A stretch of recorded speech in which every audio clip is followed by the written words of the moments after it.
C'est à la Vieille Charité que l'exposition Jack London a posé ses valises. En 1907, pendant plus de 24 mois de voyage, l'aventurier et sa femme Charmian ont à bord de leur voilier le Snark traversé Hawaï, les îles Fidji et bien d'autres lieux paradisiaques.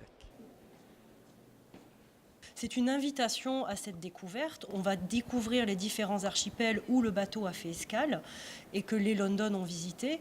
Mais donc, on suit leur voyage, mais en même temps, on découvre ces peuples. C'est un dialogue entre les deux, entre le voyage, donc cette aventure maritime, mais aussi cette aventure culturelle. Et il fallait que les deux se répondent un peu dans l'exposition. Ils n'étaient pas stressés par la vie moderne. La plupart vivaient dans des pays quand même, dans des régions très hospitalières sur le plan du climat.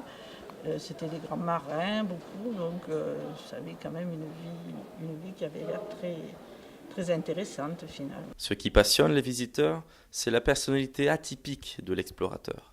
Son désir d'aventure et de découverte du monde, mais je crois que c'était assez courant à l'époque, lorsqu'on avait un peu d'argent, qu'on était un petit peu excentrique, de parcourir le monde, parce qu'à l'époque, c'était l'époque où justement le monde devenait parcourable pour la première fois, et donc ça attirait beaucoup de gens qui avaient cette fibre.